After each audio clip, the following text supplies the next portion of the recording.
Item ಯಾವುದೇ ಇರಲಿ try ಮಾಡಿ ಆಚಿ ಚಿಕನ್ ಮಸಾಲಾ. ಚಿಕ್ಕಬಳ್ಳಾಪುರದಲ್ಲಿ ಮೀಸೆ ತಿರುವಿ ಸವಾಲಿಸಿದ ಪ್ರದೀಪ್ ಈಶ್ವರ್ಗೆ ಚಪ್ಪಲಿ ಎಸೆತ. ನನ್ನ ಎದುರಿಗೆ ಬಂದು ಎಚ್ಡಿಕೆ ಸ್ಪರ್ಧಿಸಲಿ ಎಂದು ಪ್ರದೀಪ್ ಸವಾಲು. ವಿಜೇಂದ್ರ ಕೈ ಸೇರಿದ ಅಡ್ಡ ಮತದಾನದ ವರದಿ. ಈ ಸುದ್ದಿಗಳನ್ನು ನೋಡೋಣ ರಾಜಕೀಯ ನ್ಯೂಸ್ ಟಾಪ್ನಲ್ಲಿ. ಚಿಕ್ಕಬಳ್ಳಾಪುರದಲ್ಲಿ ನಾಡಪ್ರಭು ಕೆಂಪೇಗೌಡ ಜಯಂತಿಯಲ್ಲೇ ರಣರಂಗ ಸೃಷ್ಟಿಯಾಗಿತ್ತು. ನಟ ಪವನ್ ಕಲ್ಯಾಣ್ ಸಿನಿಮಾ ಸ್ಟೈಲಲ್ಲೇ ಪ್ರದೀಪ್ ಈಶ್ವರ್ ಮ್ಯಾನರಿಸಂ ತೋರಿಸ್ತಾ ಇದ್ರು. ಕಾರ್ನ ರೂಫ್ ಟಾಪ್ ಅಲ್ಲಿ ನಿಂತು ತೋಳ್ ತಟ್ತಾ ಸವಾಲ್ ಹಾಕಿದ್ರು. ಶಾಸಕ ಪ್ರದೀಪ್ ಈಶ್ವರ್ ಮೀಸೆ ತಿರುವಿ ಸವಾಲ್ ಹಾಕ್ತಿದ್ದಂತೆ ಚಪ್ಪಲಿಗಳು ತೂರಿ ಬಂದಿವೆ. ಚಿಕ್ಕಬಳ್ಳಾಪುರದಲ್ಲಿ ದೊಡ್ಡ ಹೈಡ್ರಾಮಾ ನಡೆದು ಹೋಗಿದೆ. ಚಿಕ್ಕಬಳ್ಳಾಪುರದ ಕನ್ನಡ ಭವನದಲ್ಲಿ ಅದ್ದೂರಿಯಾಗಿ ನಾಡಪ್ರಭು ಕೆಂಪೇಗೌಡ ಜಯಂತಿ ನಡೀತಾ ಇತ್ತು. ಜಿಲ್ಲಾಡಳಿತ ಆಯೋಜಿಸಿದ್ದ ಕಾರ್ಯಕ್ರಮದಲ್ಲಿ ಕಾಂಗ್ರೆಸ್ ಶಾಸಕ ಪ್ರದೀಪ್ ಈಶ್ವರ್ ಭಾಗಿಯಾಗಿದ್ರು. ಬಿಡದಿ ಟೌನ್ಶಿಪ್ ವಿಚಾರ ಎತ್ತಿದ್ದ ಪ್ರದೀಪ್ ಕೇಂದ್ರ ಸಚಿವ ಎಚ್ಡಿಕೆ ವಿರುದ್ಧ ದುಬಾರಿ ವಾಚ್ಗಳಿವೆ ಅಂತೆಲ್ಲ ವಾಗ್ದಾಳಿ ನಡೆಸಿದ್ರು. ಇದೇ ಮಾತಿಗೆ ಆಕ್ರೋಶ ಭುಗಿಲೆದ್ದಿತ್ತು. ಶಾಸಕ ಪ್ರದೀಪ್ನ ವೇದಿಕೆಯಿಂದ ಕೆಳಗಿಳಿಸಬೇಕು ಅಂತ ಕೆಲವರು ಕೆರಳಿ ವೇದಿಕೆಗೆ ನುಗ್ಗಲು ಯತ್ನಿಸಿದ್ರು. ನೀವು ಕೈಯಲ್ಲಿ ಕಟ್ಟೋ ವಾಚು 85 ವಾಚು, ಅದರ ಕಾಸ್ಟೇ ಹತ್ತತ್ರ 15-20 ಕೋಟಿ ಆಗತ್ತೆ ಕುಮಾರಣ್ಣ. ಪಾಪ ನಮ್ಮ ಬಿಡದಿ ರೈತರೆಲ್ಲ ನೀವೇನೋ ಪಂಚೆ ವೈಟ್ ಅಂಡ್ ವೈಟ್ ಕಟ್ಕೊಂಡು ರೈತರ ಮಕ್ಕಳು ಅನ್ಕೊಂಡಿದ್ದಾರೆ. ನಾನು ರೈತರಿಗೆ ಹೇಳ್ತಾ ಇದ್ದೀನಿ, ಕುಮಾರಣ್ಣನ ಪಂಚೆ ಒಂದೇ ಸಿಂಪಲ್ಲು, ಇನ್ನೆಲ್ಲ ಕಾಸ್ಟ್ಲಿ.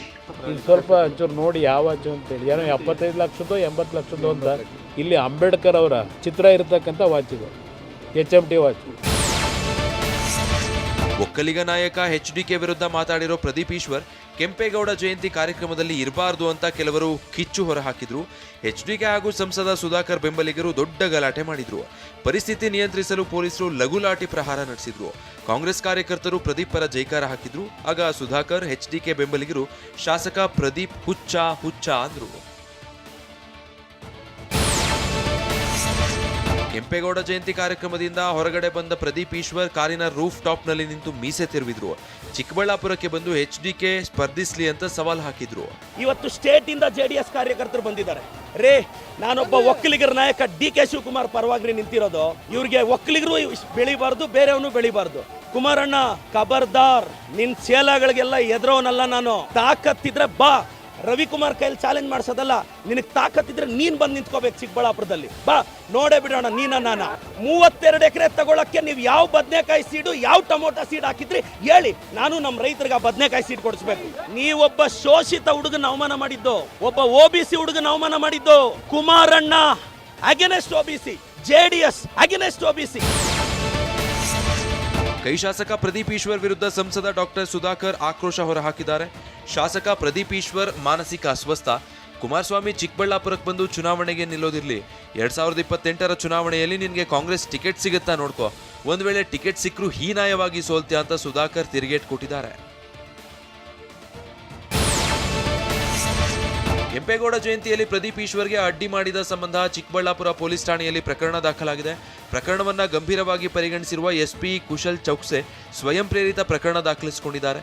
ಘಟನೆ ಸಂಬಂಧ ಈಗಾಗಲೇ 4 ಆರೋಪಿಗಳನ್ನ ಸೆರೆ ಹಿಡಿಯಲಾಗಿದೆ. ಘಟನೆಯ ವಿಡಿಯೋ ಪರಿಶೀಲನೆಗೆ ಪೊಲೀಸರು ಮುಂದಾಗಿದ್ದಾರೆ. ಅಡ್ಡ ಮತದಾನ ರಾಜ್ಯ ಬಿಜೆಪಿ ನಾಯಕರನ್ನ ಕಂಗೆಡಿಸಿದೆ. ಅಡ್ಡ ಮತದಾನ ಮಾಡಿದವರನ್ನ ಪತ್ತೆ ಹಚ್ಚಲು ರಚಿಸಿದ್ದ ಸಮಿತಿ ನಿನ್ನೆ BY ವಿಜಯೇಂದ್ರಗೆ ವರದಿ ಸಲ್ಲಿಸಿದೆ. ಸುಮಾರು 3 ಪುಟಗಳ ಮಧ್ಯಂತರ ವರದಿಯಲ್ಲಿ NDA ಮೈತ್ರಿಯಲ್ಲಿ 12 ಅಡ್ಡ ಮತದಾನ ಆಗಿದೆ, 1 ಅಸಿಂಧು ಆಗಿದೆ, 3 ಮತಗಳು ಬಿಜೆಪಿಯಿಂದ ಕ್ರಾಸ್ ವೋಟ್ ಆಗಿವೆ ಅಂತ ವರದಿಯಲ್ಲಿ ತಿಳಿಸಲಾಗಿದೆ. ಬಿಜೆಪಿಯ ಸತ್ಯಶೋಧನಾ ಸಮಿತಿ ಸಲ್ಲಿಸಿರುವ ವರದಿಯಲ್ಲಿ ಅಡ್ಡ ಮತದಾನ ಮಾಡಿದವರ ಹೆಸರು ಉಲ್ಲೇಖಿಸಿಲ್ಲ. ಆದರೆ ಬೆಳಗಾವಿ ಮೂಲದ ಹಿರಿಯ ಶಾಸಕರಿಂದ ಅಡ್ಡ ಮತದಾನ ಆಗಿದೆ ಅನ್ನೋ ಶಂಕೆ ಇದೆ. ಬಿಜೆಪಿ ಸಮಿತಿ ಸಭೆಯಲ್ಲೂ ಚರ್ಚೆಯಾಗಿದೆ. ಹೈಕಮಾಂಡ್ ಮುಂದೆ ವಿಚಾರ ಪ್ರಸ್ತಾಪ ಆಗಿದ್ದು ಹೆಚ್ಚಿನ ಮಾಹಿತಿ ಕೇಳಿದ್ದಾರೆ. ಇನ್ನು ಮತದಾನ ವೇಳೆ ಶಾಸಕರಿಗೆ ಇಂಥವರೇ ಮತ ಹಾಕಬೇಕು ಅಂತ ವಿನೂತನ ಕೋಡ್ ವರ್ಡ್ ನೀಡಲಾಗಿತ್ತಂತೆ. ಇದನ್ನ ಬಿಜೆಪಿ ಶಾಸಕರು ಕಡೆಗಣಿಸಿದ್ದಾರೆ ಎನ್ನಲಾಗಿದೆ. ವರದಿ ಆಧಾರದ ಮೇಲೆ ಕೋರ್ ಕಮಿಟಿ, ಹೈಕಮಾಂಡ್ ಯಾವ ನಿರ್ಧಾರ ಕೈಗೊಳ್ಳುತ್ತೆ ಅನ್ನೋದು ಕುತೂಹಲ ಮೂಡಿಸಿದೆ. RSS ನೋಂದಣಿ ಬಗ್ಗೆ ವಿಶ್ವಪ್ರಸನ್ನ ತೀರ್ಥ ಸ್ವಾಮೀಜಿಯ ಹೇಳಿಕೆ ಆಧರಿಸಿ ಎಕ್ಸ್ ಖಾತೆಯಲ್ಲಿ ಸಚಿವ ಪ್ರಿಯಾಂಕ್ ಖರ್ಗೆ ಪೋಸ್ಟ್ ಹಾಕಿದ್ದಾರೆ. RSS ನೋಂದಣಿಯನ್ನ ಮಾಡಿದ್ರೆ ಆರೋಪಗಳಿಂದ ಮುಕ್ತ ಆಗಬಹುದು. ಧರ್ಮಗುರು ಒಬ್ಬರ ಆಗ್ರಹಪೂರ್ವಕ ಸಲಹೆ. ಕಾನೂನು ಮತ್ತು ಸಂವಿಧಾನದ ಮಾತು ಕೇಳದ RSS ಧರ್ಮಗುರುಗಳ ಮಾತನ್ನ ಗೌರವಿಸಿ ನೋಂದಣಿ ಮಾಡಿಕೊಳ್ಳಿ. ಧರ್ಮಗುರುಗಳ ಮಾತನ್ನು ಪಾಲಿಸುವ ಮೂಲಕ RSS ನೈಜ ಧರ್ಮಪಾಲಕರು ಅನ್ನೋದನ್ನ ನಿರೂಪಿಸಲಿ ಅಂತ ಪ್ರಿಯಾಂಕ್ ಖರ್ಗೆ ಪೋಸ್ಟ್ ಹಾಕಿದ್ದಾರೆ.